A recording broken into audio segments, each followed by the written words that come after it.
Ugh, the cold season is upon us, y'all. It doesn't mean we have to spend more money. Stick around and I'm gonna share with you some secret ways that I save money even as the weather is changing. So usually when the weather changes, we tend to want to update our wardrobe, whether that be getting new pieces or different pieces for the season. So what I like to do is I like to go to clothing swaps. So the cool thing about these is that for the most part, they are pretty seasonal. So for example, if you go to a clothing swap in the summer, you can expect to find summer clothes. There's actually one, I believe it's next Saturday that I'm planning on going to. And they specifically said like bring fall/winter clothing because that's where we're heading towards. So I'm so excited for that. I have like two big bags that I've just been waiting to just go to the next clothing swap. So instead of having to buy everything new, just think about going to a clothing swap, especially if you have clothes that you no longer like or no longer fit you or you just never wear, right? Take them, give them new life, right? Give it to somebody who will appreciate it and get you some new to you pieces. And usually they're pretty good about making sure that people only bring like lightly used clothes, that they're still, good quality, nothing raggedy. So, that's super helpful. I tend to find them on eventbrite.com or meetup.com. So just search up clothing swap and then your location, and you should get a nice list of them. If you live near a city, that's usually where they're at. Number two, prioritize seasonal meals. So the colder months definitely do bring different produce like root vegetables, squash, apples, things like that. So because they are in season, they tend to be at, cheaper prices, which is what we want. So definitely prioritize that. I will definitely include a list of foods that are in season for you guys, so you can just take a screenshot. But yeah, definitely be aware. Try to stay away from foods that are out of season because obviously the price are going to go up for that. So yeah, that's something really nice to keep in mind. End of summer sales. So if you've watched this channel for a while, you should know that I'm not a big fan of sales, like flash sales, Black Friday, Prime Day. And the reason is because a lot of times it like gets people FOMO. It makes them buy things that they otherwise would not buy, right? I always say if you weren't going to buy that item before it goes on sale, it's not technically on sale for you. However, as the seasons change, there are things that are going to be on sale. For example, now that we're going into the colder months, swimsuits, summer things, furniture, a lot of those things are going to be on sale now. So if you weren't already going to buy these things, do not buy it. Like if you don't need it, don't buy it just because it's on sale. But if let's say you worn out your bathing suit for this summer, if you lost it, if you generally need these items, this is definitely the time to buy it, okay? So in these types of cases, a nice sale is definitely worth it. And real quick, even better than the end of summer sale, go on the Buy Nothing Facebook group or download the app Free Stuff Alert. That app pretty much pulls together Craigslist, Facebook, OfferUp, all the free sections of these apps. And you have everything free pretty much in a list every single day. It like updates like all the time. Might as well get something for free, right? Just make sure to inspect it, that it's clean. But hey, like, oh my gosh, there's such good finds there. There's a lot of junk, but oh my goodness, there's some people that give away like brand new stuff just because either they don't like it or they move. So I would definitely suggest it. Check this out first before buying anything, even if it's on sale.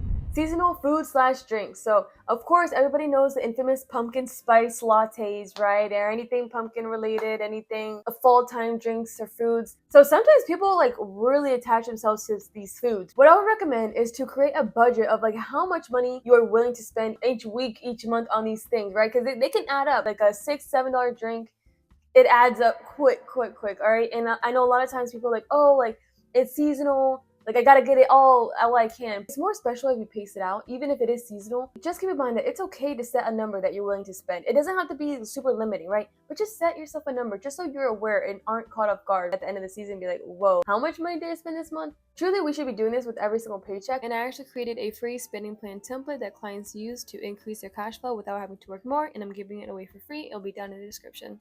Also, I have a video going more into details about that in the description as well. But yes, definitely give yourself an amount just so you can stay in control of your money before it gets spent. Fall decor. So this is for all my people that love to get in the vibe of the spirit of things. I know fall can be so exciting to decorate, but my recommendation is to don't buy anything new. Try to repurpose, like get creative, right? Like creativity is the way to save money. See what you already have, either reuse them or repurpose them. Give them a new life. See everything you have. Maybe it's not meant for like the fall season decorations, but see if you can make it that way. Look online for tutorials. There's like one of my favorite things are like the Dollar Tree DIYs, right? You can get something so cheap and transform it into something that looks so elegant. If you are really that type of person that with every season likes to kind of spruce up the house, I don't know if that's the right word, but if you really like to kind of change things up for the vibe, look up these YouTube tutorials. If you really want to buy something, try Dollar Tree first. All right, don't sleep on the Dollar Tree. Most importantly, definitely look at what you already have. All right, events. So of course, that's one of the reasons why I love summer so much is because you can just chill outside. You can just go downtown, go to the park, and just walk around. And it's just a good time. In the wintertime or in the fall, wintertime, it's a little harder, a little bit more uncomfortable to do that. So you definitely want to spend more time inside. But of course, where do you spend time inside? It's usually going out to eat, somewhere that like you have to spend money. However, I have a little list of things that we can do in the wintertime that are still free. So the first one is free museum days. So look online to your local city, local town, and just see like when they open up the museums for free. You'd be surprised how many museums actually do this. The second one is hiking. So I'm not a big hiker at all, but I mean, now that we're going into fall, it is so beautiful. Seeing all the leaves change. It's cool, so like you don't get super hot super quickly because it is like cooler air. It's just the perfect time to hike. So I would say don't sleep on that. Even if you're not a hiker, just choose something small, right? And just enjoy the nature, enjoy God's creation. Next one is holiday light displays. So this won't be as relevant, I feel like, until like later on in the year, like maybe October, November, December. However, like it's something so fun to do with the family or friends, just like, take a little stroll and see all the beautiful lights, and really gets you in the mood of the holidays. So definitely keep in mind holiday light displays. The library. So the libraries, usually a lot of them have adult crafting / painting classes.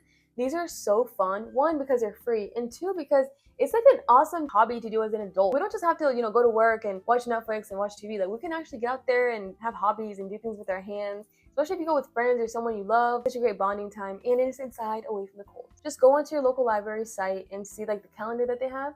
And yeah, you'd be surprised what you can find there. And for the others events I mentioned, just go on eventbrite.com or meetup.com. Just because the season's getting colder does not mean we have to spend more money. Sometimes we just have to think a little bit outside of the box. But I mean, this is what this channel is all about. I'll make sure to click the link below to get my free spending plan template. Click here to watch another one of my videos. Thank you so much for watching. God bless, and bye for now.